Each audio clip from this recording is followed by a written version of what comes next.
నా పేరు Sunil Kumar. I'm a content creator. Imagine మీరు ఒక ఆఫీస్ నుంచి ఇంటికి బయలుదేరడానికి రెడీ అవుతున్నారు. ఇంకా కొన్ని గంటల్లో ట్రైన్ ఎక్కుతుంది, మీ వైఫ్ని కలుస్తుంది, మీ బేబీని కలుస్తుంది. ఇది ఒక డైలీ లైఫ్ లాగా ఉంటుంది. డైలీ లైఫ్లో ఇది ఒక రోజు. కానీ నెక్స్ట్ ఫ్యూ సెకండ్స్లో మీ సిటీ అనేది మ్యాప్లో నుంచి కంప్లీట్గా రైజ్ అయిపోతుంది. అండ్ సమ్హౌ మీ బతికేస్తుంది ఏదోలాగా. స్టోరీ అక్కడే ఎండ్ అయిపోవాలి కదా. కానీ ఇది ఆ స్టోరీ కాదు. ఇది ఒక మనిషి స్టోరీ. చావుని ఒకసారి కాదు, ఎన్నిసార్లు ఎదుర్కొన్న ఒక మనిషి story. Chapter 1, Hiroshima. 1945 world war 2 final స్టేజ్లో ఉంది. జపాన్ బాంబార్డ్మెంట్స్తో ఆల్రెడీ స్ట్రగుల్ చేస్తుంది. 29 ఇయర్స్ ఉన్న సుతోము యామగుచి, ఈయన ఒక మిత్సుబిషి ఇంజనీర్. బిజినెస్ ట్రిప్ కోసం హిరోషిమాలో ఉన్నాడు. 3 నెలల వర్క్ కంప్లీట్ అయిపోయింది. ఇంటికి వెళ్ళడానికి రెడీ అవుతున్నాడు. మొత్తం బాగానే ఉంది. ఒక సింపుల్ మార్నింగ్ ఎలా హిస్టరీలో మోస్ట్ అన్బిలీవబుల్ సర్వైవల్ స్టోరీగా మారింది. ఆగస్ట్ 6 మార్నింగ్ యామగుచి రైల్వే స్టేషన్కి వెళ్ళడానికి రెడీ అవుతున్నాడు. సడన్గా ఆకాశంలో ఒక B-29 బాంబ్ కనిపించింది.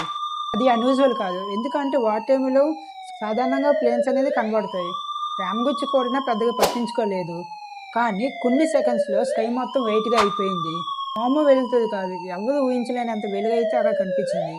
యామగుచి లేటర్ డిస్క్రైబ్ చేసిన ప్రకారం అది జైంట్ మెగ్నీషియం ఫ్లాష్ లాగా ఉంది. రియాక్షన్ చేయడానికి టైం కూడా లేదు.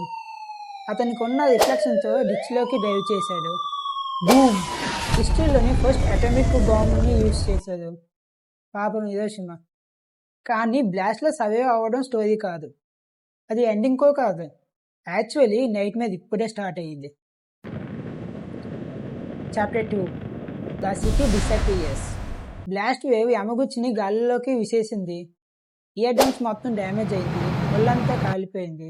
కొన్ని నిమిషాల పాటు అతనికి స్పృహ లేదు. అతను కళ్ళు తెరిచినప్పుడు సిటీ ఎలాగుంది? మేబీ సంథింగ్ బిల్డింగ్లు డ్యామేజ్ అవ్వచ్చు, రోడ్లు డ్యామేజ్ అవ్వచ్చు. ఒకవేళ మళ్ళీ అందరూ కలిస్తే అది రిపేర్ చేయగలిగే అలా అంతా డ్యామేజ్ అవ్వచ్చు అని అనుకున్నాడు. కానీ కాదు. హిరోషిమా ఆల్మోస్ట్ ఎవరు గుర్తుపట్టలేనంత ప్లేస్లో మారిపోయింది. ఎక్కడ చూసినా మంటలు, అదుపులు, బాధ, కొలాప్సెడ్ స్ట్రక్చర్స్. వేల కొలది ప్యానాలు సెకండ్స్లో చేంజ్ అయిపోయింది. యామగుచి అక్కడ గుర్తుపట్టలేనంత డిస్ట్రాక్షన్ జరిగింది. ఒకసారి ఆలోచించండి, మీ మార్నింగ్ చూసిన సిటీ మధ్యాహ్నం కల్లా ఆల్మోస్ట్ గుర్తుపట్టలేనంత మారిపోయిందంటే. షాకింగ్ పార్ట్ ఏంటంటే యామగుచి ఇంకా బతికే ఉన్నాడు. అండ్ అతను ఒక డిసిజన్ తీసుకున్నాడు. Chapter 3, the train. ఒళ్ళంతా తీవ్రంగా కాలిపోయింది. బాడీ మొత్తం వీక్ అయిపోయాడు. సిటీ మొత్తం నాశనం అయింది. కమ్యూనికేషన్ బిల్డింగ్స్ కూడా నాశనం అయిపోయింది. చాలా ప్రజలు ఎలా బతుకుదామని ఆలోచిస్తారు. ఈ టైంలో నార్మల్ పర్సన్ ఏం చేస్తారు? ఎక్కడైనా దాక్కోవడం కానీ, ఎక్కడైనా స్టే అవ్వడం కానీ, రికవర్ అవ్వడానికి కానీ ఆలోచిస్తాడు. లాజిక్గా మాట్లాడుకుంటే అక్కడే ఉండిపోవాలి. ట్రావెల్ అనేది కష్టం. ఇన్ఫ్రాస్ట్రక్చర్ అనేది నాశనం అయిపోయింది. కానీ యామగుచి ఇంటికి వెళ్ళాలని ఆలోచించాడు. నాగసాకి. షాకింగ్ ఏంటంటే ఇంకా ట్రైన్ సూట్స్ అనేది ఆపరేటింగ్లో ఉంది. ఒళ్ళంతా కాలిన చేయదు. అతను జర్నీ అనేది స్టార్ట్ చేశాడు.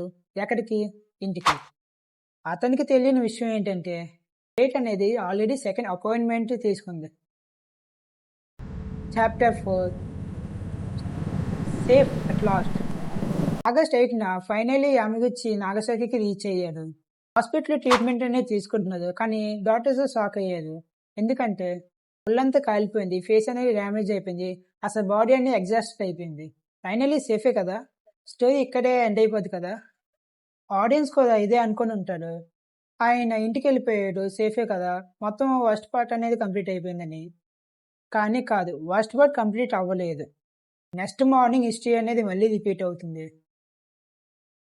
Chapter 5, the second flash. August 9 morning యామగుచి మళ్ళీ ఆఫీస్కి వెళ్ళాడు. మిత్సుబిషి కంపెనీకి. బాస్కి హిరోషిమాలో జరిగిన హారర్ని ఎక్స్ప్లెయిన్ చేస్తున్నాడు. ఒక బాంబ్ సిటీ మొత్తాన్ని డిస్ట్రాయ్ చేసిందంటే ఎవరైనా నమ్ముతారా? ఒక్కసారి బాస్ పాయింట్ ఆఫ్ వ్యూ చూద్దాం. ఒక్క బాంబ్ సిటీ మొత్తాన్ని డిస్ట్రాయ్ చేస్తుందా? అది ఇంపాసిబుల్. ఇది నమ్మడానికి వీల్లేదని అనుకున్నాడు. అలా డిస్కషన్ చేస్తూ ఉండగా అట్ ద మార్నింగ్ 11:02కి రూమ్ మొత్తం వెయిట్గా అయిపోయింది. అగైన్ అదే ఫ్లాష్. అదే ఎవరు ఊహించలేనంత ఫ్లాష్.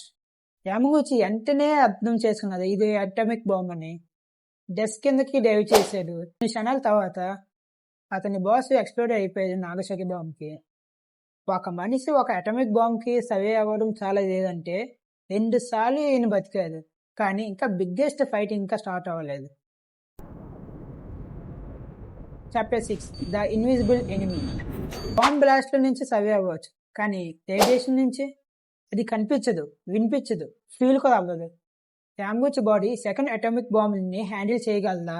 క్వాలిటీ అనేది వేరేగా ఉంటుంది. టైలర్స్ అవ్వడం కానీ, ఫేవర్ రావడం కానీ, బాడీ మొత్తం వీక్గా అయిపోవడం కానీ, లేదా రక్తానికి సంబంధించిన హెల్త్ ప్రాబ్లమ్స్ రావడం కానీ, రేడియేషన్ ఎఫెక్ట్స్ ఎవరైతే బతికున్నారో అది సంవత్సరాల పాటు ఫాలో అవుతున్నాయి. కానీ సంహౌ ఏదోలాగా మళ్ళీ యామ్గుచి బతికాడు. కానీ డికేట్స్ తర్వాత తన స్టోరీ ఆల్మోస్ట్ అందరూ మర్చిపోయారు. 7 ద ఫైనల్ రికాగ్నిషన్. సంవత్సరాలు గడిచాయి, డికేట్స్తో గడిచింది. వరల్డ్ వార్ అనేది హిస్టరీలోకి వచ్చింది. న్యూ జనరేషన్ కూడా వచ్చాయి. అసలు ఈ అన్బిలీవబుల్ స్టోరీ అఫీషియల్గా రికాగ్నిషన్ వచ్చిందా? మేబీ స్టోరీ లెజెండ్గా మిగిలిపోవచ్చు, లేదా ప్రూఫ్ లేకపోవచ్చు, లేదా రికార్డ్స్ లేకపోవచ్చు. 2009లో జపనీస్ గవర్నమెంట్ అఫీషియల్గా యామగుచిని both Nagasaki and Hiroshima bomb సర్వైవర్స్గా రికాగ్నిషన్ చేసింది. అతను అఫీషియల్గా రికాగ్నైజ్ అయ్యాడు, డబుల్ ఇవోకేషా అయ్యాడు. ఇతనే కాకుండా చాలా ప్రజలు 2 బాంబ్ బ్లాస్ట్ నుంచి సర్వీస్గా అయ్యారు. కానీ యామగుచి స్టోరీ యూనిక్ ప్లేస్ని సంపాదించింది. కానీ ఫైనల్ ట్విస్ట్ స్టాటిస్టిక్స్ కాదు, మెసేజ్. 2010లో 93 years ఏజ్లో సుతోము యామగుచి నిద్రించారు. కానీ తన స్టోరీ అనేది సర్వే అయ్యింది. 2 సిటీస్, 2 అటామిక్ బాంబ్స్, 2 సార్లు చావు నుంచి తప్పించుకున్నారు. ఒకే ఒక లైఫ్. వార్స్ అనేది సిటీస్ని డిస్ట్రాయ్ చేయగలదు, వెపన్స్ అనేవి లక్షల మందిని చంపగలవు. కానీ కొన్ని స్టోరీస్ హ్యూమన్ స్పిరిట్ ఎంత పవర్ఫుల్గా ఉంటుందో రిమైండ్ చేస్తుంది. హిస్టరీలో చాలా మంది చావు నుంచి తప్పించుకున్నారు, కానీ సుతోము యామగుచి చావుని 2 సార్లు ఫేస్ చేశాడు, 2 సార్లు తిరిగి వచ్చాడు. ఒకవేళ ఈ స్టోరీ మీకు నచ్చినట్టయితే అకౌంట్ని ఫాలో చేసుకోండి, కింద ఉన్న సబ్స్క్రైబ్ బటన్ని క్లిక్ చేయండి అండ్ పక్కన ఉన్న బెల్ని టింగ్ టింగ్ అని కొట్టండి. ఇలాంటి స్టోరీస్ మీకు కావాలంటే కామెంట్ బాక్స్లో నెక్స్ట్ ఏ స్టోరీ కావాలో కామెంట్ చేయండి. Thank you.